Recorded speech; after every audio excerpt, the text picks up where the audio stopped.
Mengapa sangat sulit untuk melakukan no contact dengan si narsistik? Tidak melakukan kontak dengan si narsistik adalah salah satu hal terbaik yang dapat Anda lakukan untuk perjalanan pemulihan Anda. Namun, ini bisa menjadi teknik yang sangat sulit untuk digunakan. Berikut ini 3 alasan untuk membantu Anda memahami tentang mengapa tidak melakukan kontak dengan si narsistik bisa jadi sangat menantang. 1. No kontak menciptakan ketegangan psikologis yang luar biasa. Pernahkah Anda mendengar mengenai disonansi kognitif? Istilah disonansi kognitif menyatakan bahwa ketika kita mengalami ketidakkonsistenan antara informasi, perilaku, dan keyakinan, kita mengalami ketegangan psikologis yang sangat besar.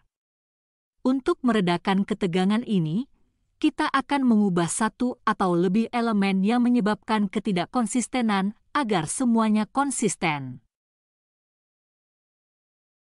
Dalam lingkungan narsistik, disonansi kognitif bermanifestasi dalam bentuk pembenaran, rasionalisasi, dan normalisasi pelecehan. Tidak melakukan kontak dengan si narsistik akan menciptakan ketegangan psikologis yang sangat besar yang mendorong Anda masuk ke dalam kondisi disonansi kognitif. Sepanjang hubungan Anda dengan si narsistik, mereka menggunakan taktik manipulasi untuk menghancurkan perasaan diri Anda dengan melakukan proyeksi emosi negatif mereka kepada Anda. Hal ini memberi Anda informasi yang memberi kesan bahwa Anda tidak berharga, tidak memadai, lemah, tidak dapat dicintai, dan tidak diinginkan. Perilaku narsistik yang Anda alami mendukung informasi yang diberikan oleh proyeksi narsistik tersebut kepada Anda. Dan selanjutnya, Anda mengembangkan keyakinan bahwa Anda memang tidak pantas mendapatkan apapun selain pelecehan yang Anda alami. Jika Anda tidak melakukan kontak dengan si narsistik, Anda mengubah informasi yang Anda miliki dan perilaku yang Anda alami, namun perlu beberapa saat untuk mengubah keyakinan yang Anda miliki tentang diri Anda karena pemulihan dari pelecehan narsistik membutuhkan proses yang panjang. Hal ini menyebabkan ketidakkonsistenan antara informasi, perilaku, dan keyakinan, menciptakan ketegangan psikologis yang luar biasa dan mendorong Anda tergelincir ke dalam kondisi disonansi kognitif. Naluri alami Anda kemungkinan besar akan menemukan cara untuk membenarkan, merasionalisasi, dan menormalkan pelecehan tersebut, namun dengan tidak melakukan kontak, Anda melawan dorongan ini setiap hari dan itulah mengapa tidak melakukan kontak dengan si narsistik bisa jadi sangat sulit. Manifestasi yang sangat umum dari dorongan ini adalah tidak melakukan kontak, merasakan ketegangan psikologis, dan kemudian ingin meredakan ketegangan tersebut dengan menghubungi si narsistik untuk meminta kejelasan hubungan. 2. Si narsistik berusaha sangat keras untuk membuat Anda tidak memutuskan kontak. Salah satu aspek yang paling mengganggu dari kepribadian seorang narsistik adalah rasa berhak. Khususnya, rasa berhak mereka untuk mempertahankan kekuasaan dan kendali atas Anda selama mereka mau, karena mereka tidak memandang Anda sebagai individu yang memiliki pikiran, perasaan, emosi, dan kebutuhan sendiri. Mereka melihat Anda sebagai objek yang berhak mereka gunakan untuk mendapatkan suplai narsistik. Suplai narsistik adalah validasi, kekaguman, kepastian, kekuasaan, dan kendali yang diperoleh si narsistik dari lingkungan eksternalnya. Suplai ini memainkan peran penting dalam stabilitas emosional seorang narsistik.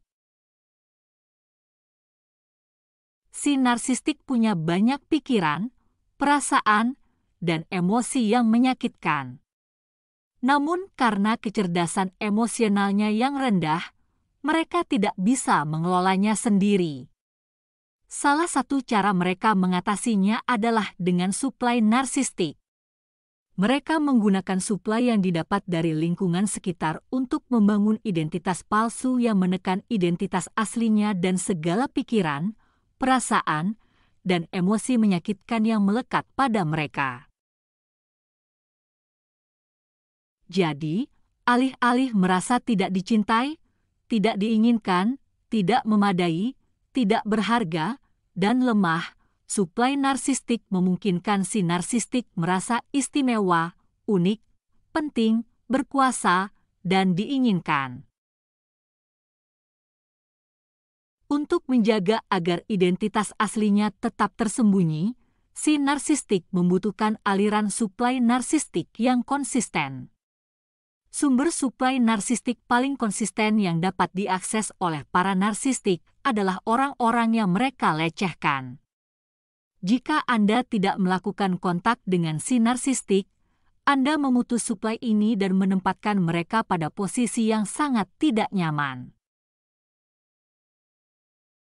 Dalam upaya putus asa untuk menyembunyikan identitas aslinya, sangat umum bagi si narsistik untuk melakukan segala daya mereka untuk mendapatkan kembali kekuasaan dan kendali atas Anda.